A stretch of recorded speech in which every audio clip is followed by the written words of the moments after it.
Hello and welcome to SJP Advisor Stories. In this series, we interview SJP partners and advisors to share their real-life experiences. I'm your host, G for Tit, and if you have any questions that you would like to ask an SJP partner or advisor, please feel free to comment below or reach out to me on LinkedIn. If you enjoyed this episode, please subscribe. Welcome to today's episode of SJP Advisor Stories, and today I'm delighted to be joined by Dr. Jeremy Chapman, who joined St James's Place back in the year 2000, and we're going to follow his journey through business to date and explore what it means to be a responsible business. And through changing the way he approached his business, was awarded the St James's Place Responsible Business of the Year Award for 2023. Jeremy, a very warm welcome. Thanks, G. Wonderful to be here. I'm going to start by asking you a question that we ask to all our guests, and that is, what does financial advice mean to you? Well, to me, 24 years with SJP, financial advice means first and foremost absolute trust between the client and me, the client and the advisor, but also me and the client. So we have the foundations of a good relationship. And in time, when I have their trust, I become the go-to person. It also means expertise. So I have a knowledge of my products that I can offer, the positioning of my service, and also how that swirls around issues such as regulatory expectations, which are not straightforward nowadays. Mm-hmm. But all of this points at then, I believe, great client outcomes. It also means a commitment to doing it right. And therefore, by that I mean I'm sort of managing the needs and desires of my clients and coming up with a fit for purpose solution that's best for them, but not necessarily best for me. I'm pointing more at what is absolutely best for them.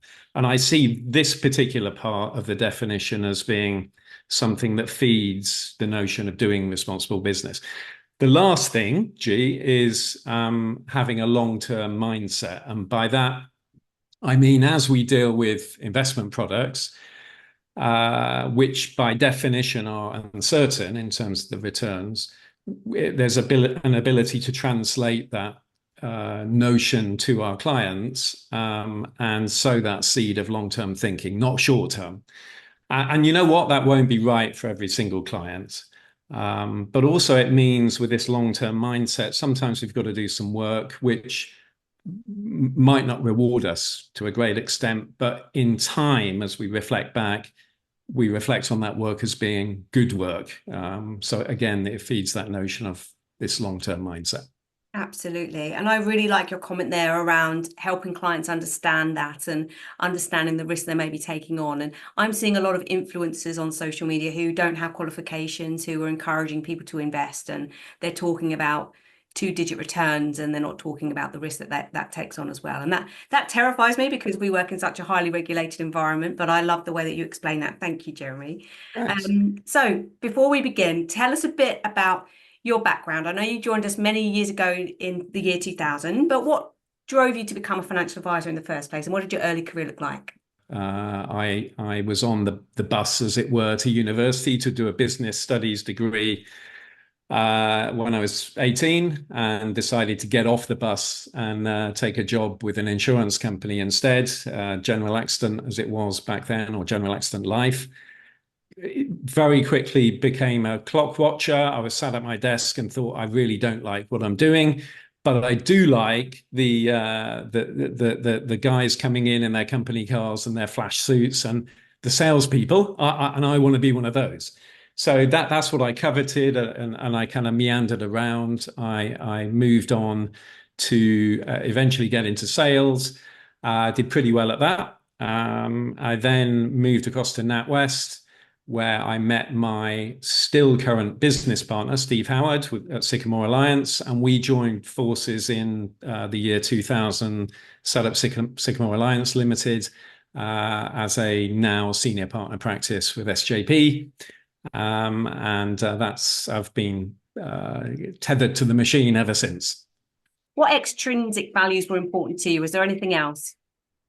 Yeah, I mean, this was a really important thing for me, this idea of extrinsic versus intrinsic values. So simply put, intrinsic's the more natural state, extrinsic is less natural. And that was the part that was really a light in my mind. So the values that were important to me were being admired, having this show of success that I'm doing well, and this sort of deeper feeling of I'm on a journey, and that journey is I need to have more.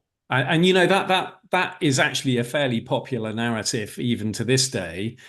But you know what? I kind of asked questions of that about 12 years ago, G, and this was very much a turning point for me. I was having a really my best year ever at SJP.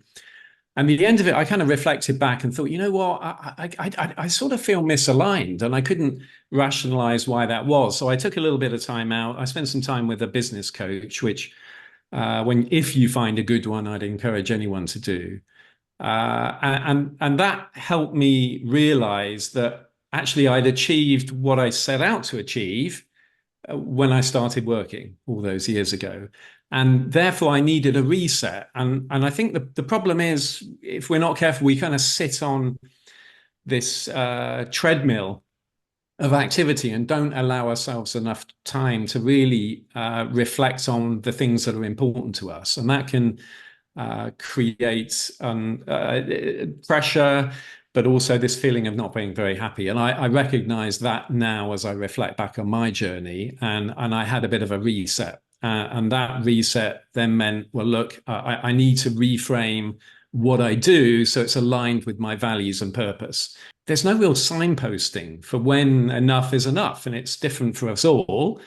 And for me, I kind of recognized it was clearly having enough, but being fulfilled, having enough time to do the other things that were important for me, including family time and the like.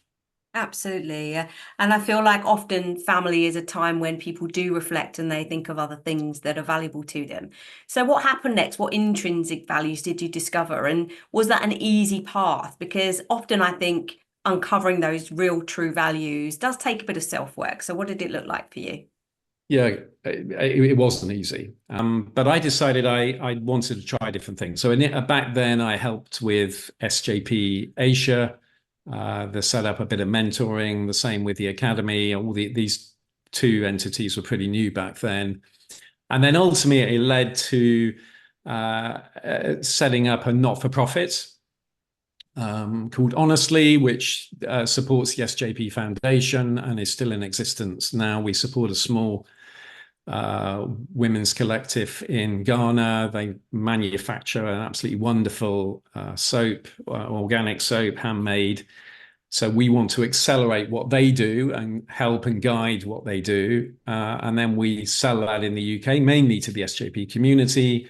And then any profits go back to the foundation with matching from SJP. And, you know, that for me was a sort of a critical incident in a way, because it was just an experiment, G. It wasn't this sort of drive to, I know exactly what I'm going to do. It was rather, I kind of fell into it.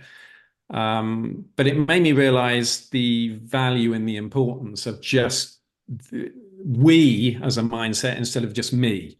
So actually looking beyond myself, and in a way, I kind of had another call up, which is a weird coincidence, which accelerated that we instead of me, which was I had some experience of crime, and I won't go into all the gory details, and it wasn't that bad, but it was something I'd not really experienced. Someone tried to break into the house. So my neighbor's house was set fire to just randomly for no particular reason. And the last thing was in lockdown. I witnessed some knife crime, and that was pretty gruesome. And on the back of that, I decided, well, I've got two options here. Look, you know, I'm doing okay. So I have that luxury of being able to run away. So I could just move where we are as a family and hope it doesn't happen again. Or I stand and face this and try and channel some energy into it. And I decided to do that and just engage a bit with the police. And through some meandering, I was invited to join the Violent Crime Prevention Board, which is a collaboration between the Metropolitan Police and London communities with the intention of reducing knife crime and offering opportunities to youngsters to distract them. And the project I ran was called Ventures, and we set up a kind of Dragon's Den type event. SJP were very instrumental in that, Rob Gardner, Vicky Foster, and others, as well as some of our VCT partners. A lot of people were queuing up to really engage, and it was a really uplifting event. But it's one of those things where you kind of think, wow, if I hadn't have just energized this a tiny bit, it wouldn't have happened. Yeah. So again, that really accelerated this more intrinsic, doing the right thing, community-based, helping others, thinking beyond just myself. And actually from that, I fell into a doctoral program at Middlesex University, which I finished last year, which again, which was quite a privilege because it enabled me to critique the things I've been doing, and actually what emerged from that, and I know we're going to talk about this later, is this more intrinsic way of being, this harnessing of integrity and how we use it. Wow, there's so much for us to speak about that you mentioned there, but before we can move on to the next question, if you like, I just wanted you to give us a bit of an overview about the St James's Place Foundation. I think it's something that we don't speak about very often, but it's been there since SJP was founded back in the early 90s. So do you mind just giving us a little overview about what it is and how it works? Most people in our various locations contribute something on a monthly basis. And maybe once a year, engage with a project, a walk, a cycle ride, and all these things are really commendable. But what essentially the foundation is doing is, in the main, helping those that are less privileged than we are, and with a particular emphasis, but not exclusively, children.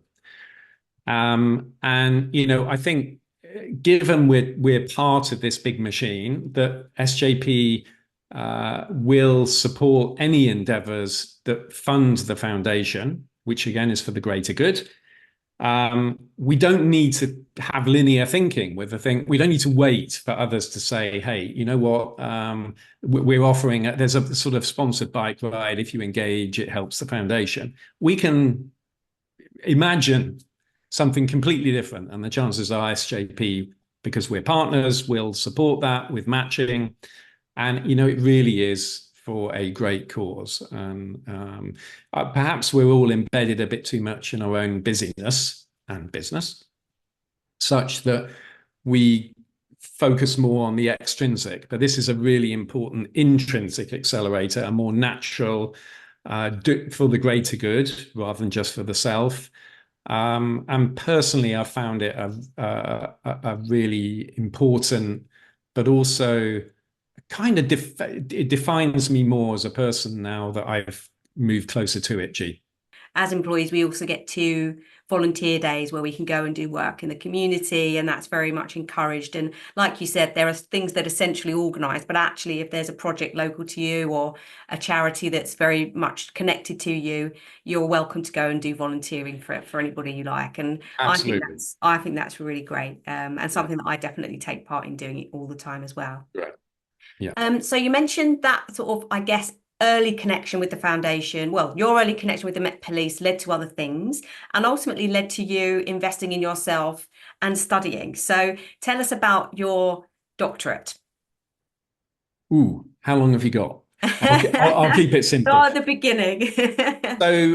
Okay, so the beginning is actually right back to the beginning. I kind of got off the bus and took a job instead of doing a business studies degree. And in one sense, I don't regret that. But on the other hand, I kind of felt, as I'd spent a bit more time investing in myself from beginning about 12 years ago and trying to find balance and align values and purpose, I recognized that there was an incompleteness, and that was that I'd not really finished my studies. I'd not really even started them.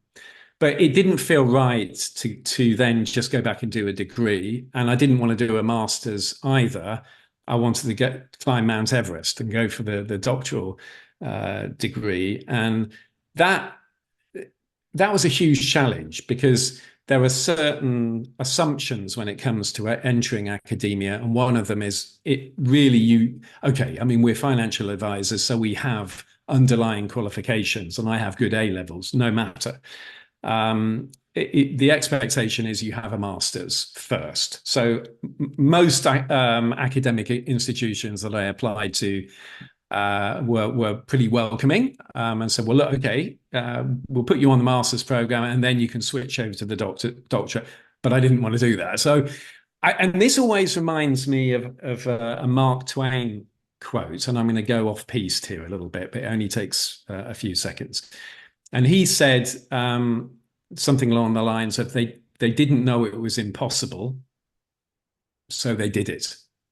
And that's the mindset I applied to this. I thought, you know what? The expectation is it's impossible, but I am going to do this. I'm going to somehow persuade someone somewhere that what I've got to talk about is worthwhile. And actually, Middlesex were wonderful. There were a couple of others interested in as well. Anyway, so the program I entered was a Doctorate of Professional Studies by Public Works, and the Public Works that I've created are my SJP practice, and how that's it's evolved from having more, making more, doing more, and a kind of pressure within a system or machine, and how that's evolved to something where I look beyond myself.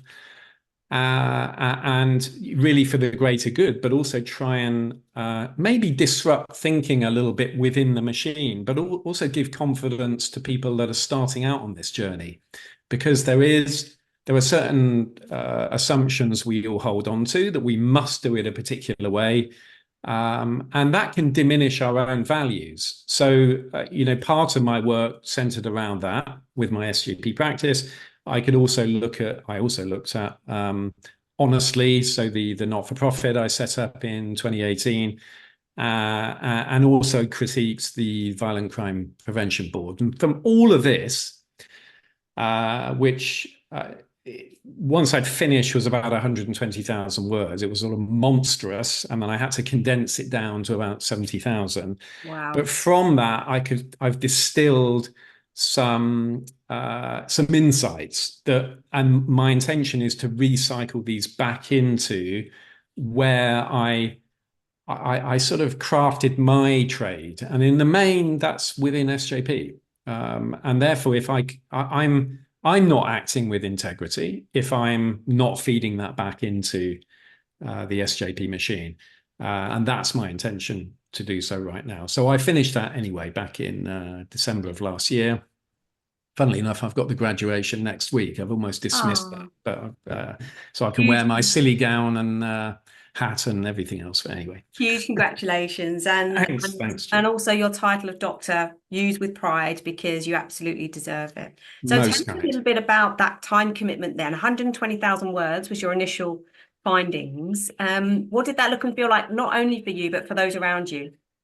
Yeah, so it was a challenge. I think when I'm asked, my default reaction is it's like climbing Mount Everest, getting down and then doing it again. It's a massive mental strain, not physical, of course, but equally a huge positive challenge, because you come out viewing the world slightly differently once you've finished. So in terms of how I made time, I've sort of worked out a while ago, back to values and purpose again, what things I like doing and I think I'm pretty good at, and the things I don't really like doing and I'm not very good at. And most of those things happen to be, no great surprise to many listeners, I am sure, and don't feel bad about this, is administration matters. Now, I can do them, but I don't enjoy them. And my team, I've empowered to deal with all matters administration super efficiently, and I'm very grateful I have them, because they're a wonderful team. So a big shout out to them. So to the point, that's meant that I've been able to create space to do the things that are important to me. And that meant that when I was really deep into this thesis and research, and it means a lot of reading, often I would do a lot of reading in the evening and make notes. I'd start early in the morning. I'd have a Friday clear, or every Friday clear, and I'd do some over the weekends. But this was an intensive burst.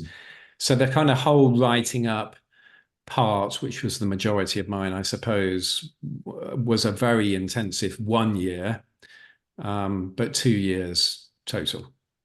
Wow.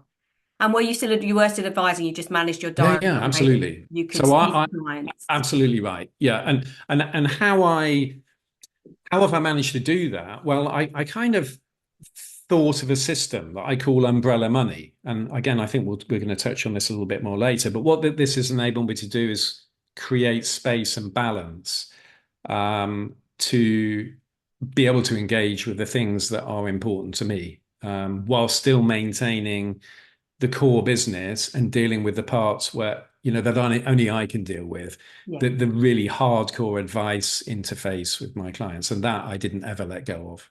I So love yeah, that. managed to make it work. But Yeah. it's a big relief it's over with. Yeah. I bet you can't imagine now finding that time again. It's kind of one of those things Yeah. that you don't know how you did it, but you're very proud of doing it. Yeah, there's definitely that. Oh, amazing. And so what did you get in addition to your new title, and your shiny new qualification and certification? What else did you get? Obviously, it was a lot of personal work. So what do you feel you have now through going through that process? Yeah, I think I can better articulate my entire journey, and I've distilled this down to various frameworks that I can then help others with. And that to me is pretty meaningful. So I've asked questions of what I've done and why, and also embedded that in existing research, and then from that has emerged new thinking, new ideas. I mean, really, for a doctoral thesis, you're adding to knowledge, so there has to be that addition to knowledge, which I believe I've done, and it's very financial services centric as well, in terms of how we can perhaps self-level this, the notion of having more, but also this sort of pressure to deliver, the fear, it might just be the fear of compliance, or getting everything into Salesforce, or hitting your associate partner or partner target, or 20% growth on last year's numbers. How do we manage that? How do we keep that in check? But also, how do we turn up as the best version of ourselves? And and again, back to this word again, integrity. The regulator lists this as the number one principle, and yet there was never any real signposting in terms of what it truly means, how it can add to practice and growth, how we find it, hold on to it. And this is what I do with some of the frameworks that I've been working on and have emerged through my research. One of them is called PINSA, which is an acronym. Yeah, I love the way that you simplify things by using the frameworks, and it's an acronym effectively, isn't it? And it's down. Yeah. So do you want to walk us through what PINSA is?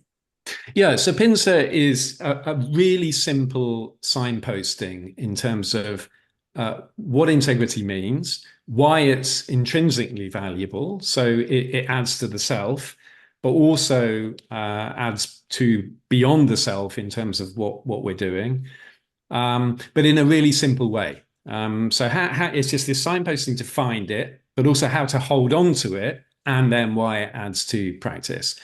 And from that actually has emerged the Integrity Centre at a college, well, Hawkwood College in just outside of Stroud, which we've launched recently. I'm running with a professor from a business school in Paris, because we see this word has multiple meanings and interpretations, but equally we see it as being a really powerful force once harnessed. And that's not just me saying it. I'm saying it because I have embedded it in my practice, and I really do think it does. And actually, a not expected byproduct of me harnessing integrity, and my version of it using the pincer paradigm is the Responsible Business Award. And that's just through following the steps within this pincer paradigm. So through the Integrity Center now, we have an education piece.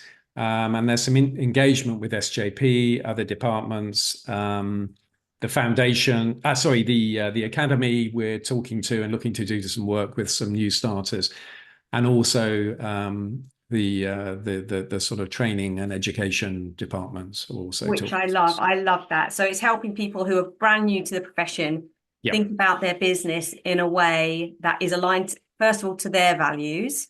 So help them understand what their values are, and then having a responsible business from day one. Correct. So I think that's absolutely fantastic. So thank you for all the work you do there. No, absolutely. Thank you. And, because I think that the problem, G, is there's this notion that perceived professionalism, it actually has nothing to do with goodness. So we can just output numbers and achieve targets and tick the compliance boxes, but it doesn't necessarily mean we're not doing some bad stuff behind that, intentionally or otherwise. And I think there's this education piece from values, things that are important to us, that we hold dear, which might not necessarily be good or bad, but as we go up the hierarchy, we start talking about morals, principles, ethics, and then I believe at the top is integrity. Because integrity is something that's not just compliance-based, a set of rules that we wrap around the things we should be doing. And hopefully our values are kind of aligned with most of those things. But if we're not careful, it just becomes compliance. But if we have integrity, it comes from within. It's an internal agreement, a deal with the self to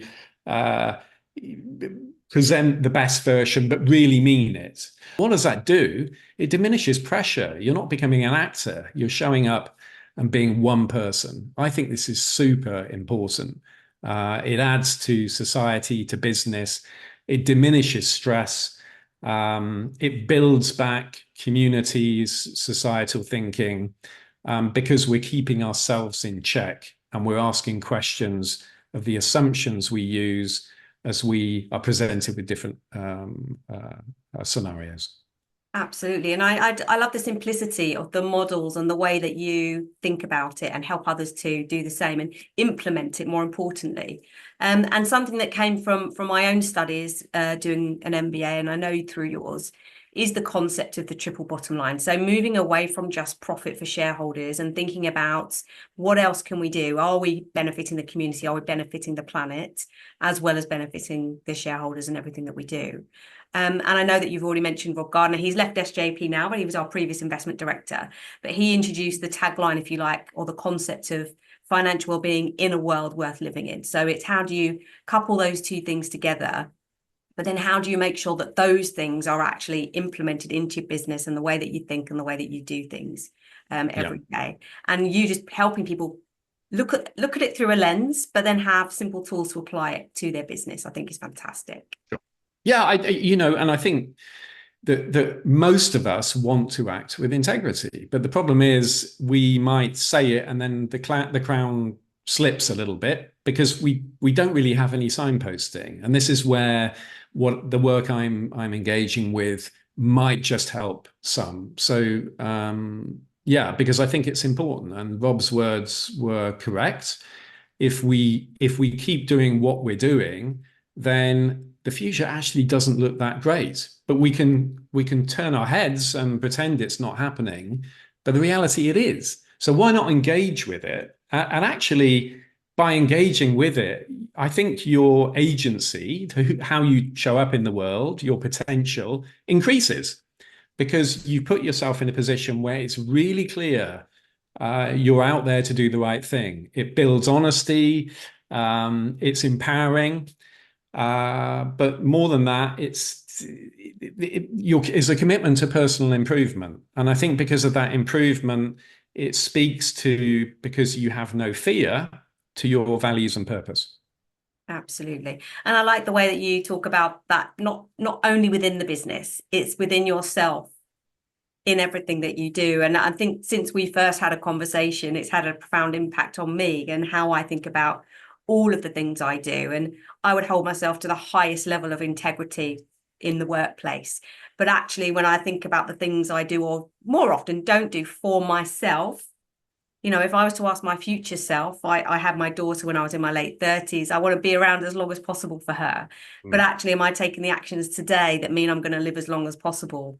Sometimes I don't. So to me, just having the conversation with you just helped me frame things for myself, but also equally as important in business. And I love that. Right.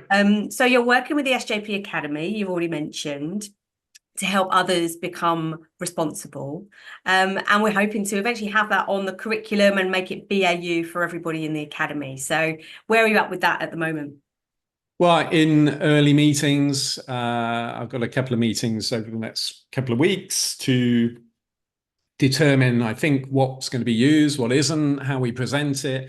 But my take on this is it doesn't need to be complicated. And I've deliberately framed it such that busy partners, advisors can look at this and hopefully just pick certain things up quite quickly that they can adopt. And in a way, it's kind of crash tested. You know, I've done this for the past 24 years. So the goods, the bads, the uglies, I've tried to distill into points that are usable and can be accelerated and committed to. Because I think if we do commit to it, and it's not easy because we're having to commit to showing up differently in the world. That means as one, and it might be that, say, like you said, G, you know, you hold yourself to account professionally, but you know, when you've had a long day, you kind of think, oh, okay, I'll on a really simple level have some chocolate or an extra glass of wine or whatever, you know, and this is trivial in isolation, but like you said, it might add to impacting on longevity and next generation and so on. And, you know, okay, there's a limit to this, but if we sort of take it to another level of relationships in and out of work, we project one way in work and completely differently outside of work. But that's not great because you don't know who's listening and seeing you. Why would you not project as one? Because you've kind of let the guard down. And it's this education piece to understanding the implications of all of that, to holding yourself to account. And, you know, that's actually really good for SJP as well, because reputation is then consistent. If we're holding ourselves to account as individuals, instead of cutting corners, maybe when we think no one's looking, but we don't have that mindset and we commit to doing it as well as we can, no matter, then actually the needs for compliance and stringent rules don't apply so much to you. I mean, I'm not so troubled by compliance anymore because I do this. I think I accept it's an important part of who I am and what I do. It's my choice to be a partner. I accept SJP has its rule sets. It's interpreting what the regulator's doing in good faith. And you know what? If I want to be a member of this club, then I have to adhere to the rule set, and therefore I will. And I'll make sure I build systems with my admin team, me personally as well, to make sure it works. I will confess, I have an allergy to Salesforce. My team are brilliant at it. I had a compliance meeting, the annual compliance review, and I'm pleased to say it was a complete sign-off, absolutely clean bill of health. And you know, that's not accidental because I take this really seriously and how I show up in the world. And this is part of this whole notion of integrity as well. And that's why I think it's so important. And even if we didn't think it was important, the regulator's saying, hey, this is really important. You know, this is the number one. But again, well, what does it mean? You know, beyond being trustworthy and trying to do the right thing, it means a lot more. And this is what I can help partners with and the wider community. So by all means, have a look at theintegritycenter.com. There's some pointers on there. But actually, what might be of wider interest is my application piece for my doctoral programs, how I made sense of my journey professionally and what emerged from it. And I've updated it since. But I call this umbrella money. And you can find this under umbrellamoney.co.uk. And really, this is a balance framework, what's emerged from it, the umbrella.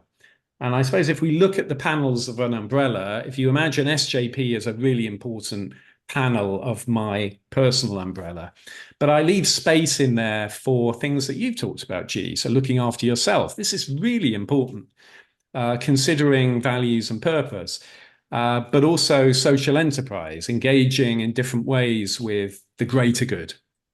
The board membership I have, just putting things out there because it's the right thing to do, and challenging thinking because it's the right thing to do.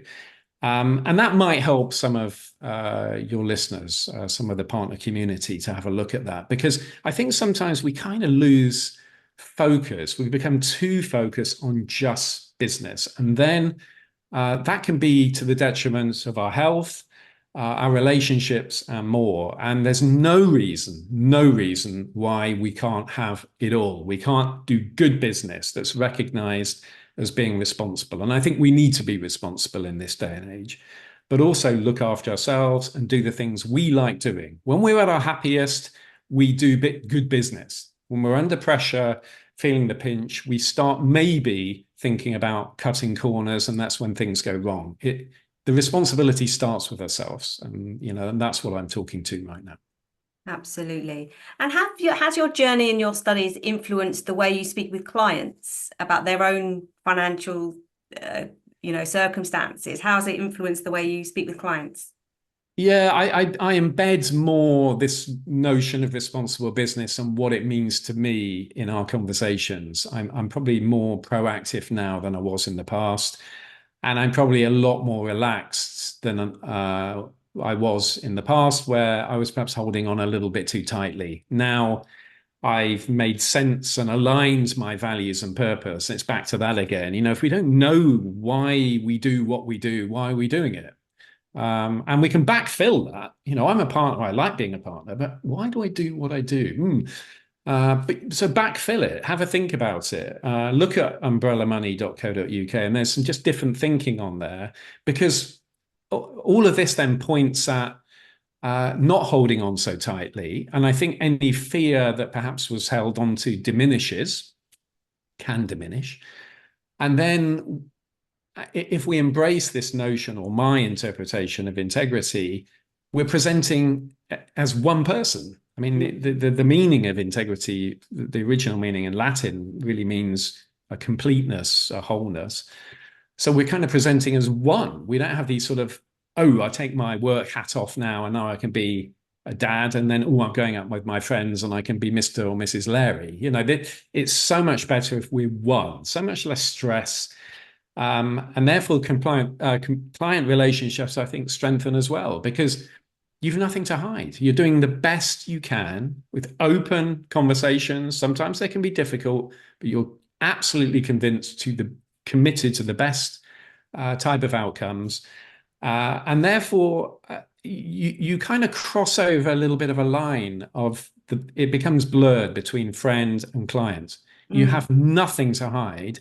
And therefore, why would you not be friendly with these people? And actually, therefore, long answer, my relationships with my clients have really strengthened. I mean, I do a lot more interaction with the social work as well, the honestly engagement with the Integrity Center, some of my clients. So there's a big swirl, but it adds to the story, and it's enriching as well, and sort of liberating. So I really would encourage any of your viewers to really make some time for yourselves, and just consider a different way of being. I love that. Well, Jeremy, thank you so much for being on SJP Advisor Stories today. I know that people will find this extremely valuable. You've shared with them a couple of places for them to find you and find some great content. Is there any other way that people can get in touch with you?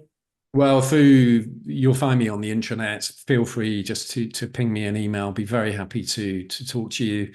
or through the two links that I've mentioned. But look, Perfect. really, So for those outside SJP, your website I'll put beneath the show, and your LinkedIn and your other websites too. Yes, so, fantastic. Yeah, Great. Thank you so much. Thanks, Really, really happy to have had you on the show today. Thank you. Thanks very much, G.